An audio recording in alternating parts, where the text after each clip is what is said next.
budžetnieks ar lielām ambīcijām. Tā īsumā varētu raksturot Poco X3 Pro, un es ceru, ka pēc šī video noskatīšanās tev būs vairāk info par to, ko šis telefons spēj, nespēj un kas tas kopumā ir.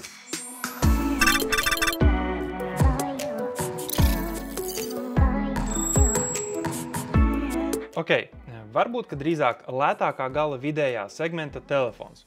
Cena šim telefonam ir apmēram kaut kādi 225 eiro. Šis telefons noteikti piesaistīs daudzus jaunus lietotājus, un tāpēc ir svarīgi saprast, ko tad tu, kā potenciālais pircējs, iegūsi iegādājoties šo telefonu. Pirmkārt, šis nav F3, kas būtu oriģinālā Pocophone F1 mazdās. Šis ir Poco X3 NFC sekotājs. Poco, kurš nenolieksim ir Xiaomi apakšzīmols, ir mēģinājis izspiest maksimāli daudz veiktspējā, taupot uz materiālu izmaksām. Tā piemēram, tā korpus ir plasmasas. Tā kameras modulis ir diezgan neierasta dizaina, visiem konkurentiem tas parasti ir novirzīts malā. Attiecīgi ir jāpacenšas, lai uz tā bakstoties, tā korpus žvāgotos. Lai arī telefons ir plasmasas, tas īsti nešķiet lēts ne pēc taustas, ne pēc paša dizaina. Kaut gan tā dizains īstenībā varētu būt gaumas jautājums. Un neskatoties uz šo korpusu, tam ir IP53 šļakstu noturība. Tātad lietus tam neko nenodarīs. Bet kas tad tam vēl ir iekšā? Telefona sirds ir augstā gala Snapdragon 860 processors. Tas nav tik jaudīgs kā F3 870 vai flagmaņu 888, bet pietiekami spējīgs. Tas ir uzlabota pagājušā gada 855 versija. Šis konkrētais telefons ir ar 128 GB atmiņu un 6 GB RAM.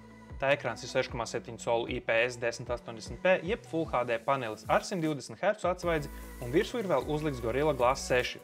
Tā galvenā kamera ir 48 megapikseļu, spējīgi ierakstīt 4K 30 kadru sekundē video materiālu un 20 megapikseļu selfiju kameru, kura spēj ierakstīt tikai 1080p video. Iespējīgi, ka telefonā ir 5160 mAh baterija, kas ir netipisks izmērs, bet tik lielā korpusā vajadzēja lielāku bateriju. Telefonam ir arī ātrā uzlāde ar 33 vatiem, kas dodot it kā 30 minūšu laikā teju 60% baterijas, kas ir ļoti labi, labāk par lielāko daļu citu telefonu tirgu.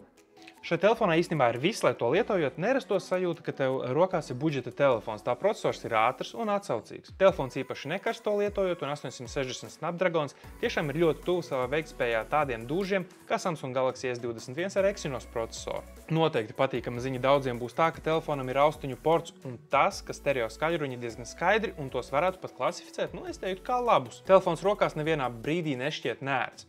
Jā, tā svaru un izmēru var nedaudz just, bet tikai, ja tiešām noliek blakus kādu 5 reizes dārgāku telefonu. Starp citu, ko es novēroju un man nepatika, bija interneta ātrums. Telefonam esot pie Wi-Fi 6 tīkla, tā ātrums ir pat, teiksim, gandrīz 2 reizes lēnāks, pat nedaudz vairāk.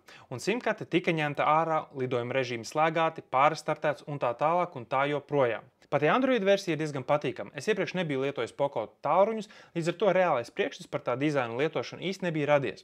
Uzreiz pamanīju ārkārtīgi lielas līdzības dažās lietās ar Harmony OS 2. Piemēram, ka pavalkot no ekrāna labā stūra, izlec iestatījumu, bet no kreisā augšējā stūra paziņojumu. Interesants arī izskats ir visu atvērto programmu logā. Noteikti jebkura lietotāja ikdiena ir saistīta ar kamerām, un tāpēc arī šim ir jāpārbauda, kādas tās ir. Gaišā dienas laikā pa lielam viss ir labi. Krases ir tuvas reālajām, platā un ultraplatā kamera spēj tikt galā ar uzdevumu, un arī pievelkot tuvāk bildes vēl ir daudz maz skaidrs.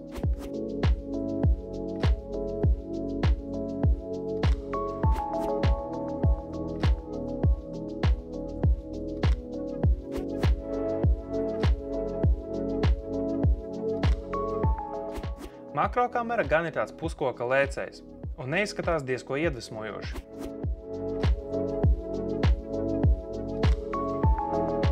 Ultraplatleņķa bildes gan izskatās nekam nederīgas, ir gan graudainas, gan nedaudz izplūdušas.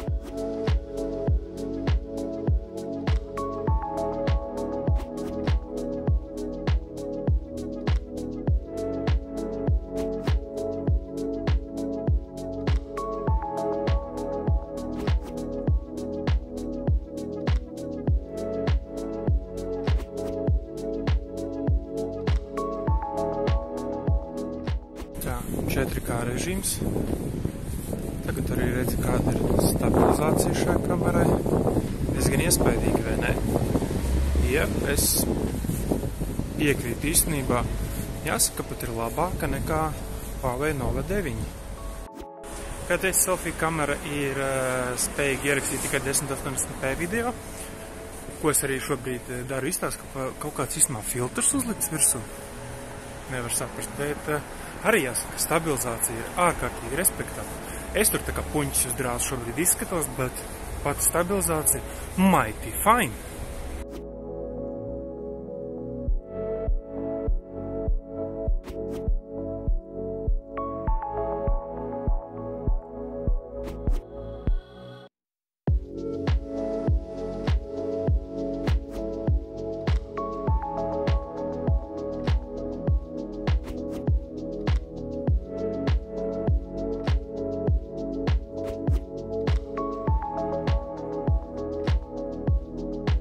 Kopumā ir jāsaka, ka šis telefons ir patiesi iespaidīgs budžetnieks vai lētā vidējā segmenta pārstāvs.